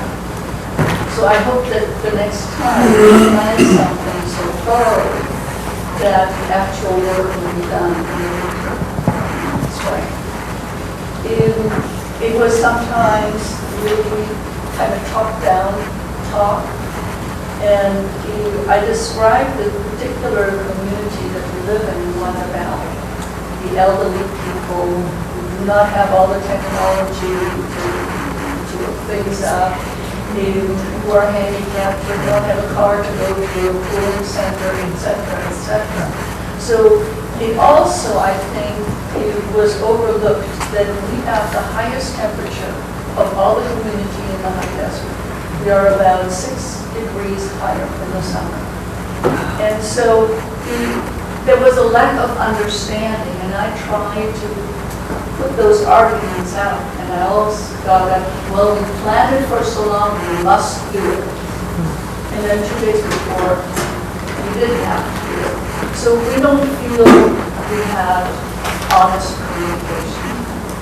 It felt very awkward, and the same thing with the other outfit.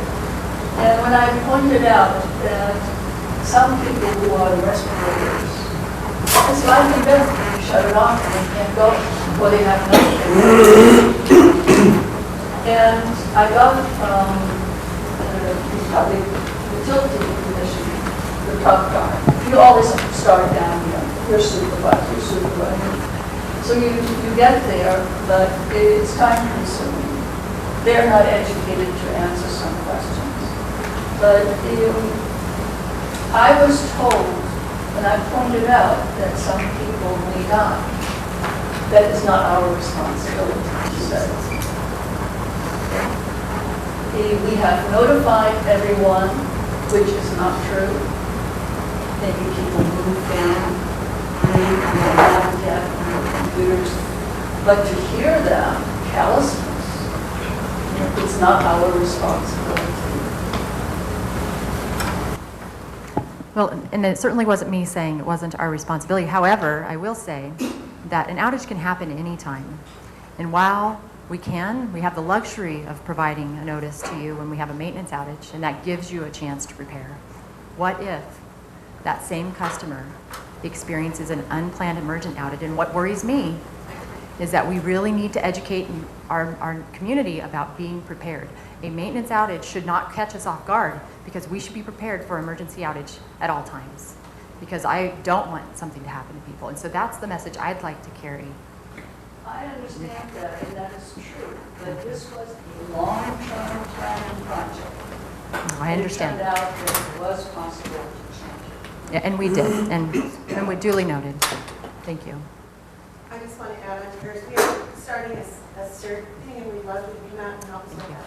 Thank you. Love to be part of it.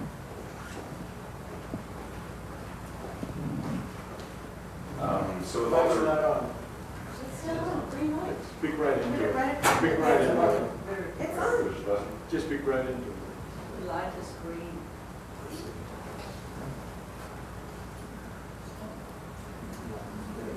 Okay, we need a different mic.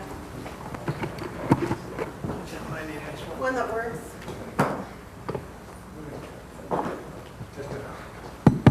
All right. Hello, testing, good? All right, so with all the renewable energy that's coming in, more and more coming online, and it's a regular production, what's being done for storage? Is there anything that's for this renewable energy where you can store it up during the day, or you use it, at night, or to balance out that load so that you're not reliant on other, the older generation facilities? So we, as a company, we're very progressive in solar storage or energy storage. So we have not only existing active storage facilities in the Tehachapi's and in the Orange County area, but we're also employing more. And they look at the grid where the saturation level of renewable energy is high enough to where it can justify those investments, particularly near the closed San Onofre area. There's a need for renewable energy storage and energy storage, so we're doing a lot of that. You get a lot of it's on our website, and I'd be happy to give you my card, and I can send you some links. It's fascinating stuff, and that's new technology that's advancing quickly, which is exciting. And there's also, of course, individual homeowners can now buy storage for their own house, but for grid type storage, we have some. We've done R&D on that, and then also we have RFPs for various companies to provide that to us, Right. including Tesla. So the local battery, like a Tesla, batteries that are coming out, so those can be also on a grid-tied system as well, so that... Our that can RFP, be- Tesla has responded to our RFP, request for proposal, on our grid scale storage, and we expect to be working with him and other companies, of course. Right, it seemed like it would be better to have them in the neighborhoods for the whole Yeah, and that's what it area. is. It's in the neighborhoods, but it's in areas where maybe more load center right now, Right. where the cities where there's higher demand. Okay, and then also we had a situation here where I believe there was fluctuations from the solar field that caused a major blackout or a power line go down. Is that going to be an issue? So that was not the cause of that Oh, outage. okay. That outage was a failed line that went down. We don't know the cause. It could have been a lightning strike last year that weakened the line, and then just over time, it just finally snapped. We patrol our lines, but in that case, that was a HEMO, that was a 33 kV circuit, and that was like, what, last month, I think? Okay, so do they stress the system at all? No, I don't. I talked with a lineman who was repairing lines out here, and he was under the impression that the solar, the irregularity in the solar production and the movement, or that might cause some difficulty. Stress on the system. Yeah. I mean, it could, but in that particular case, it did not cause that outage. I mean, I don't think that. I mean, there's mechanisms in between where that solar generation is happening and connecting into our grid that monitor that voltage. And we do test that, and if there's an issue, we make that developer accountable to correct their side of the meter to make sure that they're not putting weird voltage onto our system. So that's always a concern, and that's what the troubleman, he may have been alluding to, that at times if their stuff isn't operating, but in that case, that was not the problem. Okay, so that there- was a whole other cause. All right. And that was the hemo circuit. Yeah, I Okay. remember that. So All right, thank that you. was a big one. David? I have some, well, I went through the nightmare with the CREST program about 3.5, 4 years ago. The CREST program was a shell game as far as numbers go, and the local public did not have any input to the bureaucracy of SCE and how that was figured. And I got into it deep enough that I understood that it was just numbers. This is with Coronas, if people remember what Coronas was about. They just made fake LLCs, or very shell-like LLCs. Everybody was the same president and the same treasurer for 16 LLCs, buying up all 75 megawatts. And of course they imploded because they were doing bad things, but SCE was not helpful on that. And that's history. But right now we're dealing with a RAM, SCE RAM. And SunEdison, are you familiar with Cascade Solar SunEdison? I mean, I'm familiar with Cascade. I don't know who owns it. Okay, Cascade is owned by SunEdison. Okay. That project was approved in 2011 with an SCE PPA. That's not what went in there. What went in there was a San Diego PPA.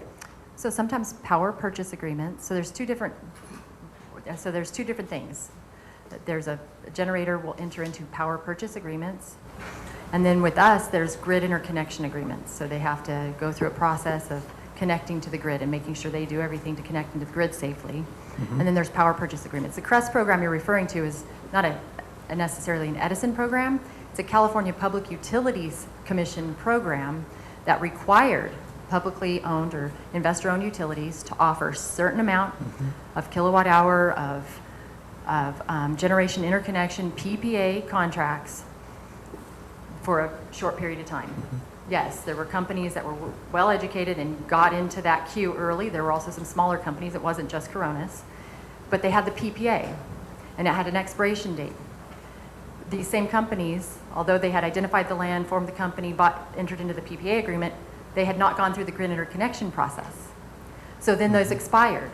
So then you had Coronas that, what they had thought was going to happen didn't happen. They weren't able to interconnect because they still had to interconnect. And I think I've talked to you about this and sent you these websites. And so it's interesting. Now the RAM program, and so at the CREST program, it was like 18 cents a kilowatt hour that they were being paid. So it was a very incentivized rate that the California Public Utilities Commission set up to incentivize and to start and kick off the solar market. In some areas, large-scale solar is favorable, and at the time, I think people thought it was going to be well adopted. We've learned in the desert it's maybe not the best mix, and there have been some projects that popped up under the CREST program. They have very favorable PPAs if the PPAs were to be able to execute and interconnect in that time frame. The RAM program now is similar to the CREST program, but it is going to be offering the fair market rate for that kilowatt hour produced, so it's not an incentivized rate like the CREST program. So that's where the difference is, and the RAM program's still open. It's kind of like version 2, but it's on our website. It's all on our website. You can look and you can see who has PPA. Right. Some of them have expired, some of them have extended, but CalISO, there's grid interconnection process. Some of them are interconnecting to transmission lines. Some of them are interconnecting to the distribution system. So it's very complex, but I do appreciate. Can you tell us when the NextEra bought from BP PPA, it's a RAM PPA, and it has an expiration date sometime near the end of this year. Can that expiration date go public? I don't know about that particular contract. You'd have to look into it. We're trying to look into it, but it's always said proprietary. It's a confidential. It's a contract. Well, it's a contract. Then what can you do? Well, there's a permitting process. Well, yeah, but it's opaque to us. The permitting process within SCE is very opaque to us. Well, we don't issue we can go on forever we won't. So but the permitting process is not with SCE. We don't pick and choose where. We are not selective. We don't say yes or no to one because the community doesn't like this one versus that one. We cannot get involved in that. That permitting process is with your local permitting agency, whether it be a town, a county, a state, BLM, whoever manages that land. That is the permitting process. There's the California the CEQA process, the California Environmental Quality Act. Those are the process and the opportunity for people to comment. Okay. There is no, I mean, ours is it's just Right. contractual purchase power interconnect, and we're obligated to interconnect if they meet that criteria. Well, I think you're completely clear on the Soda Mountain one, so good luck. Oh, and then that one I don't know.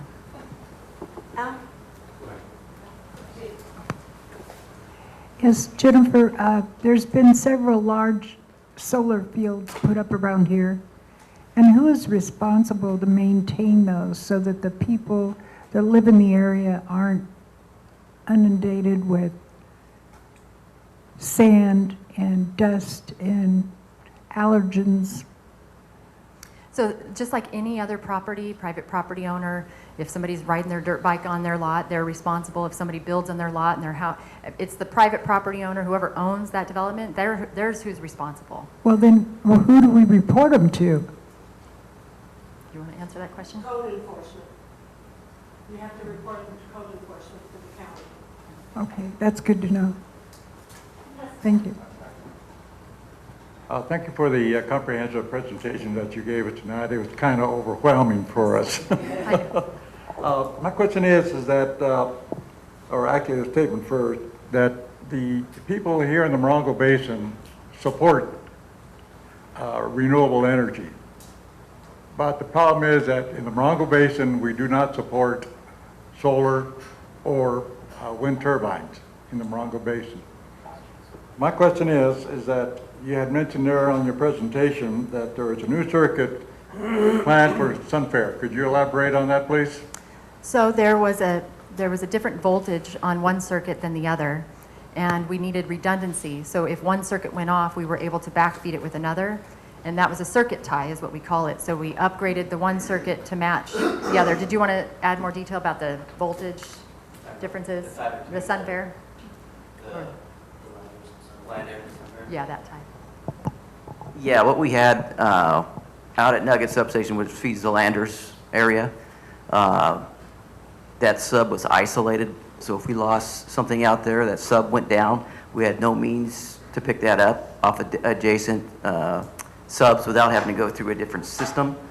So what we did is we went through the engineering and extended a line out of High Desert Sub all the way to Nugget to be able to pick up part of that load. If for some reason we lost a bank out there at Nugget Sub, High Desert could carry it. And so that just got completed, I think it was last year they completed that tie. So now that we have that flexibility between Nugget and High Desert to be able to pick up load, swap load around. Just one quick one. Have you got a link where we can take a look at your presentation? I can email it to Mark. Does that sound good? Or okay. You're welcome. I just have a quick question about the contractors that you use. When a contractor is, I had a contractor on the property checking out your poles, and it's your pole, my property, and all of a sudden I looked out and there was a truck and some guys with hats, and they were messing with the pole. Now, of course, I'm thinking, obviously, they must be Edison, but I don't know for a fact that they were. And so when I popped over the fence and said, hey, what are you doing? They just kind of looked at me and said, we're fixing the pole. Do they carry something? How do I know that they're actually Edison contractors? Yeah, all our Edison contractors have to carry a placard on their trucks, has to be identified, and it will say, it's our Edison logo on it, it says SCE contractor. They also have to have an ID card that identifies them as the Edison contractor. And it's okay for you to ask for that also. Yeah. Feel free to. Don't ask. I understand they need to come on the property, and that's okay. And of course, I saw them up and down. I live in North Joshua Tree, but it was just a little startling, and I didn't like the way they just kind of looked at me, because that kind of like irritates me, Don't ignore me. So I just wanted to make sure there was something I could ask for it. Can I see your ID card? Then I will. Thanks. Yeah, and if for some reason you get some pushback on that, then the next thing you do is just pick up the phone, call the 1-800 number for Edison, and then we'll confirm whether or not we have anybody in that area working. And then I follow up on that. So it ends up coming to me, and then I'll follow up with their supervision and talk to them so that we get that taken care of. Thank you. Okay, with that, we'll go ahead and move on. Thank you, Southern California.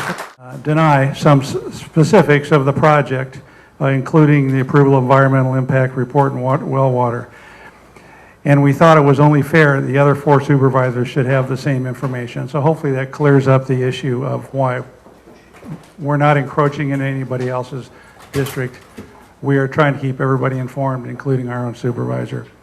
With that, Soda Mountain Project, the Morongo Basin Municipal Advisory Council will consider the approval of a letter of support from the Morongo Basin Conservation Association to Supervisor James Ramos, Chairperson, San Bernardino County Board of Supervisors, asking the Board of Supervisors to deny the approval of the environmental impact report and groundwater well permits based on the project's significant and unavoidable environmental impact under CEQA, the County General Plan Policies, Development Code, and Ordinances, the Solar Ordinance Number 4213, and the County Position Paper on the Draft Desert Renewable Energy Conservation Plan. It was all attached. With that, can I hear a vote? Or do I hear a motion? I move that we accept the, send out the letter to the Soda Mountain Project. Okay. Do I hear a second? Second. Any discussion? All those in favor? Aye. So moved. Okay, reports from the members of the MAC. If we want to skip this in the interest of time, we can, or would you like to go through it? Teresa, do you have something? Yeah, I can keep it short. Can you hear me? Yeah, I guess so. I want to thank everyone who helped us prepare for the outage, the SCE outage. The supervisor's office, county fire, the county office on aging and adult services was really helpful. Robin Schlosser, so sorry, at Reach Out Morongo Basin, she was so helpful, and the media, and they all helped us to get word out to the residents. So at our next meeting, we're going to be discussing CERT, and I'm just finishing up 2 classes at Copper Mountain College. I've taken emergency medical responder and fire hydraulics, and at least 2 more people from Wonder Valley are taking the EMR training this fall. So that's it. Thanks. And if you want to know any information about Yucca Mesa, you can check on the Facebook page for the Yucca Mesa Community Center. And the only thing that I'll report on tonight is Flamingo Heights is having a music bingo. Didn't know they had it. On the 23rd of July, and dinner starts at 5:30, bingo at 6:30, and it's a $6 charge, and they're having an ice cream cake. I don't have anything other than support the downtown Joshua Tree businesses and the farmers market on Saturdays.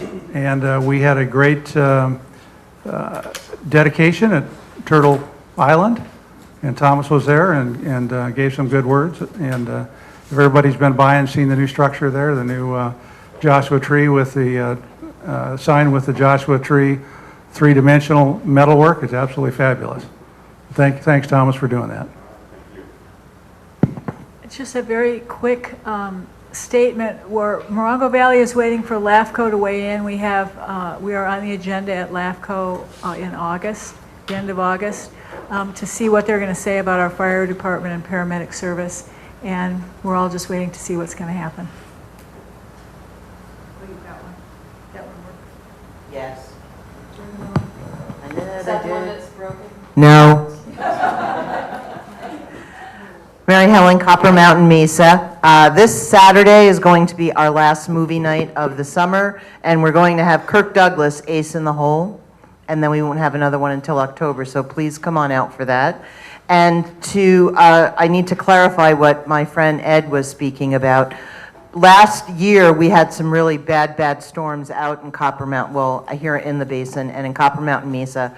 Our roads got destroyed. You may remember that we had several residents come here, several meetings in a row, complaining about the roads, that we needed some help.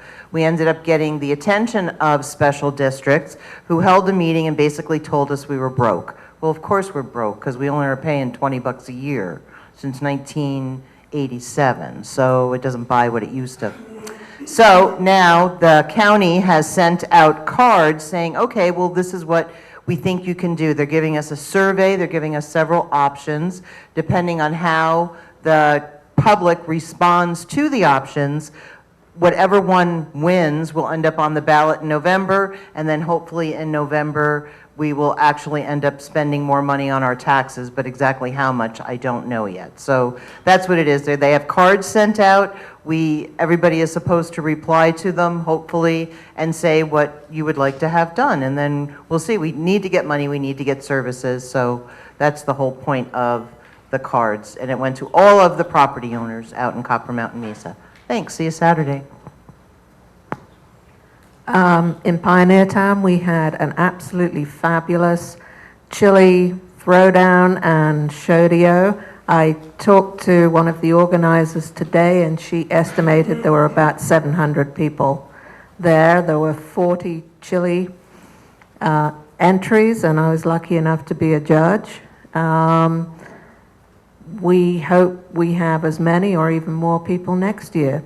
The only other thing I have is to announce a collaboration workshop for the public to participate and share information about Santa Snow National Monument. Yucca Valley Community Center, Tuesday, July 19th. The workshop will be from 5 to 7:30. Thank you. And some of those workshop flyers are right here if you want to pick them up. Thank you all very much for approving the Morongo Basin Conservation Association letter on Soda Mountain. And this is a reminder that when NextEra comes up, the very same County General Plan Development Code Ordinance Solar number 4213 and the county position paper on DRECP apply.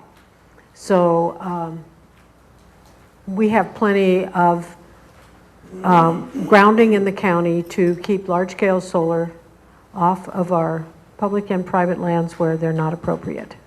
Thank you. It was a very impressive letter. Thank you. With that, remember next month we're dark. We'll be back in September. See you all, and thanks for being patient. Great presentations tonight. Thank you. Good night.